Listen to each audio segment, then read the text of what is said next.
بسم اللہ الرحمن الرحیم۔ اللہم صلی علی سیدنا و مولانا محمد معدن الجود والکرم وآلہ وبارک وسلم۔ السلام علیکم ورحمۃ اللہ وبرکاتہ۔ رسول اللہ صلی اللہ علیہ وسلم کے مدینہ تشریف لانے سے پہلے مدینہ کی سیاست اور معیشت دونوں پر یہودیوں کا غلبہ حاصل تھا۔ سیاست پر اس لیے کہ مدینہ کے دونوں قبائل اوس و خزرج کو ہمیشہ آپس میں لڑاتے رہتے تھے اور ان کے فیصلے یہودیوں کے پاس جاتے تھے۔ معیشت پر انہیں یہ غلبہ حاصل تھا کہ پوری تجارت یہودیوں کے ہاتھ میں تھی۔ مدینہ کے لوگ بھی اپنا مال انہی کی مارکیٹ میں بیچتے تھے۔ مدینہ کے اصل باشندے زراعت پیشہ تھے، اس لیے انہیں قرض کی ضرورت پڑتی تھی۔ یہودی ان کو سود پر قرض دیتے اور سیرت کی روایت سے معلوم ہوتا ہے کہ بعض اوقات وہ رہن کے طور پر مقروض کی عورت تک کا مطالبہ کرتے تھے۔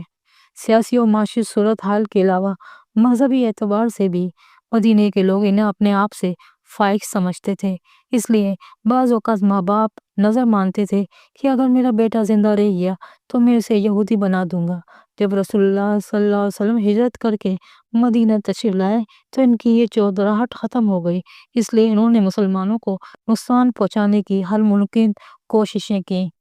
یہودیوں میں شروع سے جادو ٹونے کا رواج رہا ہے، اس زمانے میں بنو زرع کا ایک شخص لبید بن عاصم بحیثیت جادوگر مشہور تھا۔ اگرچہ یہ قبیلہ اہل مدینہ کا تھا لیکن قبیلے کے بعض لوگ یہودی ہو گئے تھے، ان میں لبید بھی تھا۔ چنانچہ خیبر کے ایک وفد نے لبید سے ملاقات کی اور اسے خواہش کی کہ وہ رسول اللہ صلی اللہ علیہ وسلم پر جادو کر دے۔ یہ اس وقت کا واقعہ ہے جب صلح حدیبیہ ہو چکی تھی اور اسلام اور مسلمانوں کے خلاف یہودیوں کے سارے حربے ناکام ہو چکے تھے۔ ایک یہودی لڑکا حضور صلی اللہ علیہ وسلم کی خدمت میں آتا رہتا تھا۔ کسی طرح اس کے ذریعے آپ صلی اللہ علیہ وسلم کی کنگھی کا ایک ٹکڑا اور چند مبارک بال حاصل کر لیے گئے۔ لبید اور اس کی بیٹیوں نے جو خود بھی اس فن میں ماہر تھیں، ان بالوں کے ذریعے آپ صلی اللہ علیہ وسلم پر جادو کیا اور ان چیزوں کو نر کھجوروں کے خوشے میں رکھ کر بنو زرع کے ایک کنویں میں دبا کر رکھ دیا۔ رسول اللہ صلی اللہ علیہ وسلم پر اس کا اثر پڑنا شروع ہوا اور یہ اثر بنیادی طور پر دو شکل میں سامنے آیا۔ ایک یہ کہ آپ صلی اللہ علیہ وسلم کو بہت ضعف ہونے لگا، دوسرا آپ صلی اللہ علیہ وسلم کسی کام کو کرتے اور بھول جاتے کہ اس کام کو کیا ہے، لیکن آپ صلی اللہ علیہ وسلم کے پیغمبرانہ فرائض پر اس کا کوئی اثر نہیں پڑا۔ ایک دن آپ صلی اللہ علیہ وسلم نے خواب میں دیکھا کہ آپ صلی اللہ علیہ وسلم کے سرہانے اور پاؤں کی طرف ایک ایک آدمی بیٹھ گیا اور وہ آپس میں بات کرنے لگے۔ ایک نے پوچھا ان کو کیا تکلیف ہے؟ دوسرے نے کہا ان پر جادو کر دیا گیا ہے۔ پھر ایک نے پوچھا کس نے کیا ہے؟ دوسرے نے کہا لبید بن عاصم نے۔ پھر ایک طرف سے سوال ہوا کس چیز میں؟ دوسرے نے بتایا کنگھی کے ٹکڑے اور چند بالوں پر۔ پھر پوچھا اسے رکھا کہاں گیا ہے؟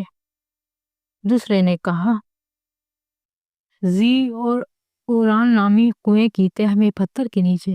پھر ایک نے دریافت کیا آپ اس کا علاج کیا ہے؟ دوسرے نے بتایا کنویں کا پانی خالی کر دیا جائے اور پتھر کے نیچے دبی ہوئی چیزوں کو نکال لیا جائے۔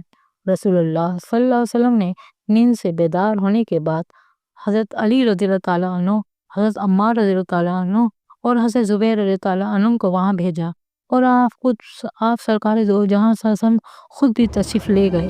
پہلے کنویں کا پانی صاف کر دیا گیا، پھر وہ پتھر ملا، اسے اٹھایا گیا تو نیچے سے وہ غلاف ملا۔ غلاف کھولا گیا تو اس میں کنگھی کا ایک ٹکڑا اور تانت میں بندھے ہوئے چند بال تھے اور اس تانت میں 11 گرہیں لگی ہوئی تھیں۔ اسی وقت حضرت جبرائیل امین علیہ السلام سورہ فلق اور سورہ ناس لے کر نازل ہوئے اور عرض کیا آپ صلی اللہ علیہ وسلم ایک ایک آیت پڑھتے جائیں اور ایک ایک گرہ کھولتے جائیں اور ایک ایک سوئی نکالتے جائیں، اور اس طرح 11 گرہیں کھل گئیں اور جادو کا اثر ختم ہو گیا۔ صحابہ کرام چاہتے تھے کہ لبید کا سر قلم کر دیا جائے، لیکن آپ صلی اللہ علیہ وسلم نے منع فرما دیا اور فرمایا کہ اللہ تعالیٰ نے مجھے شفا عطا فرما دی، یہ کافی ہے، میں نہیں چاہتا کہ فتنے کی کوئی آگ بھڑکے۔ موضوع 3 میں پہلی سورہ فلق میں 4 چیزوں سے اللہ تعالیٰ کی پناہ چاہی گئی ہے۔ ایک تمام مخلوقات کے شر سے، اس میں انسان، جنات، ذرہ جیسا جانور، نقصان پہنچانے والے پودے، بیماری پیدا کرنے والی غذائیں سب شامل ہیں۔ دوسرا اندھیری رات کے شر سے، کیونکہ دنیا میں شر و نقصان کی بہت سی صورتیں رات کی تاریکی میں ہی نقصان پہنچاتی ہیں۔ چور و چکے، ڈاکے ڈالنے والے، قاتل، درندہ جانور، سانپ، بچھو وغیرہ رات ہی میں سرگرم عمل ہوتے ہیں۔ زیادہ تر رات ہی کے وقت شباب و شراب کی محفلیں جمتی ہیں اور پاک دامن عورتوں کی عصمت و آبرو نیلام کی جاتی ہے۔ تیسرا، گروہ میں پھونک مارنے والیوں میں بعض جادوگرنیوں کی شر سے، چونکہ زیادہ تر جادو کا عمل عورتوں کے ذریعے ہوتا ہے، اس لیے خاص طور پر ان کا ذکر کیا گیا ہے۔ چوتھا، حسد کرنے والوں کی شر سے۔ حسد سے مراد یہ ہے کہ انسان کسی کی نعمت کو دیکھ کر جلے اور تمنا کرے کہ اس کی یہ نعمت ختم ہو جائے۔ صرف اس تمنا سے تو انسان کو نقصان نہیں پہنچتا، لیکن کبھی کبھی یہ حاسدانہ جذبہ اتنا بڑھ جاتا ہے کہ حاسد عملی قدم اٹھا بیٹھتا ہے، اس لیے اس سے پناہ چاہی گئی ہے۔